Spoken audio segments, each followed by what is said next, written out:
Hello and welcome back to my channel. I thought today would be a good day to introduce myself a little bit more and talk a little bit about my journey to being a coach, to being an energy worker, to doing healing work. Because I've been obviously posting a few videos in the past days, and I thought it's also nice to know a little bit about my background and from which standpoint I'm doing this, and with which, what has been my journey so far. So my initial journey to coaching, so like I started out being an attachment coach, and if you don't know what an attachment coach is, I think that pretty much everybody nowadays knows what attachment styles are. And basically, I was an attachment coach, or I am still an attachment coach. That is my foundation, and I help people go from an insecure attachment to a secure attachment. Now, as I was working, maybe I should start in how I ended up there. So a few years ago, like quite some years ago, I started working on my own attachment style. And I did so. As I was doing so, I was like, oh, the whole world changed for me. This was very revolutionary work for me. Particularly, I had a fearful avoidant attachment style. And to be very specific, a control-oriented fearful avoidant attachment style with a lot of trauma on top of it. And whenever I would enter traditional psychological or psychology rooms and meet up with therapists or meet up with a psychologist, I didn't feel helped. I didn't feel supported. I didn't move closer to feeling a peace within. So that was quite frustrating. And then I came across the idea or the concept of attachments and attachment styles. And when I read up what it meant, I found myself really clearly described in the fearful avoidant attachment style, and like a whole world opened up for me. And I was like, oh my God, that is exactly what has been happening for me internally. And you know, with attachment, it is a spectrum. So you like, even if you're fearful avoidant, there is like an intensity to it that you can have, or maybe like a lighter version of a fearful avoidant. Same with all the other attachments. Like you can have a very avoidant attachment or like slightly avoidant attachment. So it's all on a spectrum. And I would say I was severely fearful avoidant, not because that was like the way I was raised. If I would only have my attachment style from my upbringing, I would be fearful avoidant, but it wouldn't be a super extreme version.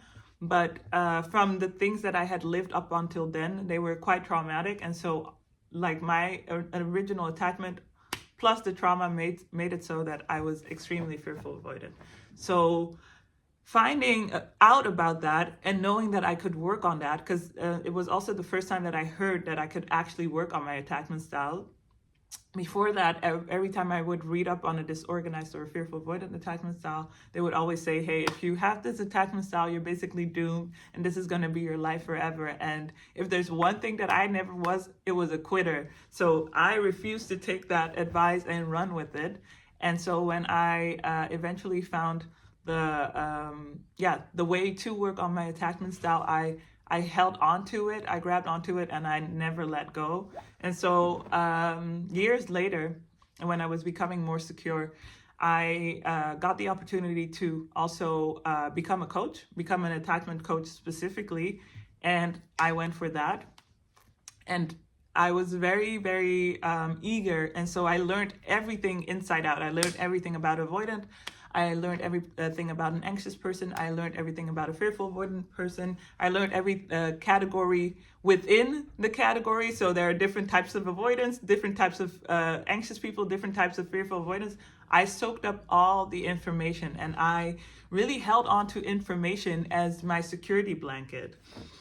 And so the more I was working with people in my coaching and coaching people, helping people become secure, which was also very beautiful to do because, it really was something that was so helpful, not just to me, but to anybody who worked with me at the time, to have like context for what was happening for them and to have tools, practical tools to actually do something about it. And really those tools were so practical and anybody could use them. And I saw a lot of people just have like a huge change, a massive transformation, and that was very rewarding. And so as time went by, and as I was doing more and more work, and mind you, behind the scenes, I was already having, uh, I already had a spiritual awakening like years ago. Like I was quite young with my spiritual awakening. I think I was like in my early 20s, or even earlier than that, in my late teens. And that's also like for me, the dark night of the soul came with a lot of trauma, more trauma. And so I had already been on a spiritual journey very long. While I became a attachment coach, I was already on my spiritual journey. And years before that, I also started receiving energy, let's say. I was starting to see things even more clearly. I was starting to pick up on energy in a different way. I was starting to interpret energy in a different way. My body was starting to respond to energy in a certain way. So I was always a sensitive person, but my sensitivity was on height. So this is all while I'm an attachment coach. So while I'm an attachment coach, I'm getting intuitive hits about people while I'm doing their sessions, and I'm seeing things and knowing things beforehand that they haven't told me. And so at a certain point, that's just the way I worked. I never put any question marks. Like I never questioned it, because that, like, I already had that spiritual relationship. So I just used that extra intuition that was there to do my work, and that made me really good at it. Like I love doing it, and I was also really good at it. But it was also because I was getting help. Spirit was supporting me. I'd done my due diligence by doing my homework, diving into the knowledge and the subjects, and I was also being supported by getting hits of intuition and seeing things. And so that was an amazing journey.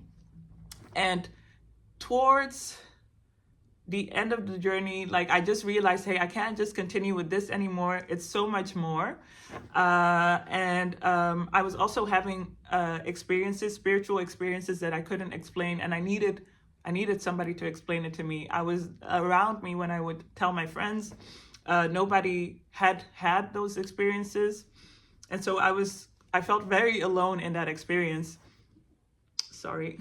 I felt very alone in that experience, and I needed someone to explain to me, okay, I know that whatever is happening to me right now, I know it's good, but I still don't know what's happening, and it's kind of like isolating. I feel afraid to do certain things out in the open.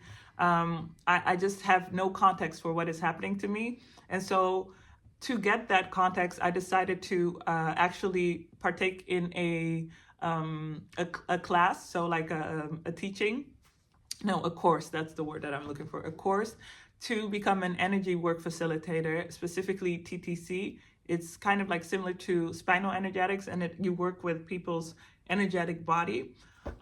Because a lot of what I saw happening on those tables, that was happening in my private life without anybody touching me or anybody having like moving energy around me. And so I thought, okay, if I can figure out what's happening there, I probably can figure out what's happening for me.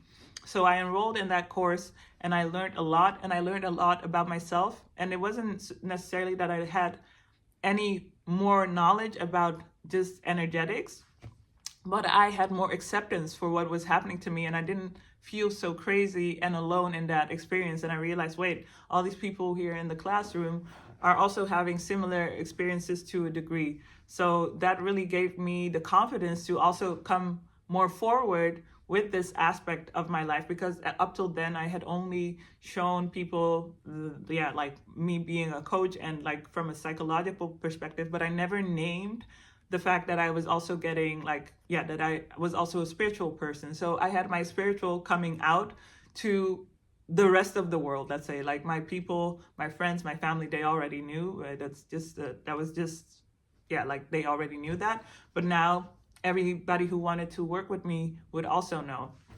And now I'm super comfortable with that. But back in that time, I remember that it felt like a real coming out, and I was super scared about how people would react, what they would think of it, if they would believe me, So I remember that it was quite scary, but I did it anyway. And as I moved forward, my skills developed.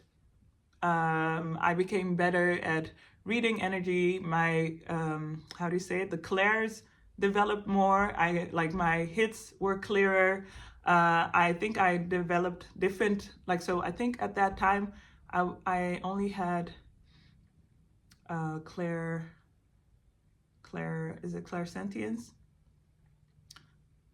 No, clair-knowing and clairsentience. But over time, clairvoyance and I don't know all the clairs by name, but like all those clairs, they developed more and more. Is that the time? Sometimes I have to think back what time was when. Okay, so I felt more confident in that. But I now skipped over my time as a manifestation coach because that was kind of like in between all of that. So before I got clarity about my clairs, I was already doing manifestational coaching, but that also felt like I was doing it in the closet because I was just doing it with completely different clients than I had in my attachment coaching business. And I was never writing about it. I was never sharing it on social media. People just knew me in that specific corner of where I was doing manifestational coaching. And so I was like living a little bit of a double life, right? Okay, so moving forward to when I came out of the closet, clairs developed. I became, just that much more intuitive and clear and connected. I started coming out with that, showing people that, hey, I'm also doing this energy work. And so you're also you can also be supported by me in that way. And obviously, whenever you open that closet, your work starts to fuse with that energy work, that it just becomes that much more potent through your work. And so at a certain point, I was like, can I even still call this attachment work? Because I'm doing so much more, but I don't have a name for it. So it just fused. Fast forward to, I think, beginning of this year. Or is it ending of last year? So maybe ending of last year. I started a course called Compassion Key. So I became, or Lightwork Accelerator, and I became a Compassion Key practitioner. And I think I have one of the videos down here that also demonstrate what Compassion Key is. And it's a super potent form of energy clearing. For me, it has done amazing things in my life. And I finished my first year or first degree in Compassion Key. And now I'm actually doing a master's in Compassion Key.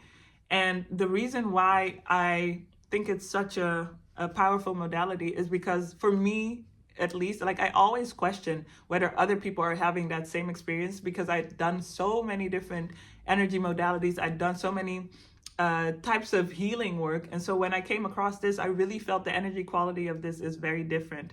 And the results that it has given me are very different. Now, I don't want to say that it's better. I feel like it's just a different stage of where I am at. How do you say it? Attachment styles and attachment healing, attachment work, let's say, was perfect for where I was at the time. Then physical TTC energy work was perfect for where I was at that time. And now this deepening and this really getting to the core of things, and even going to past lives and doing ancestral healing and different layers of the work that I still needed to do, is perfect for me at this time. And the person that I was when I started that course, I'm a completely different person now.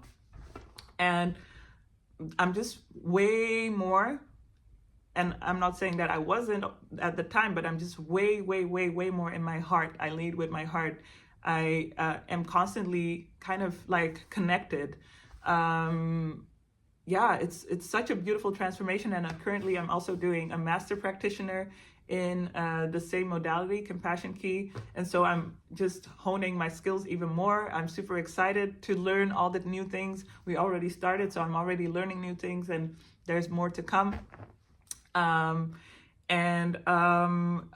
of the reasons that I find it so beautiful is that it also, you do the work on yourself, and you notice that your energy field becomes a natural healing field for others, even if you haven't opened your mouth and they're just in your presence. And I've noticed that in little ways. And I just am super happy to be a positive contribution to our world in that way. And if we extend that compassion to ourselves and to others, it's just, there's no way that our world is not going to blossom and heal and become greener and better and more beautiful. And so that is where I am on my journey right now. And as you can tell, I'm really excited about it, and I'm really excited about the growth that is that is waiting on me right now. And I'm also really happy for where I am at this moment. And yeah, that is it. That's my story for today. Is there anything that I still want to say? I think that is it. If you have questions based on anything that I said or shared and you want me to share more, feel free to drop a comment and like the video. It was really a joy and a pleasure to share this, and I hope to see you in my next video. Bye.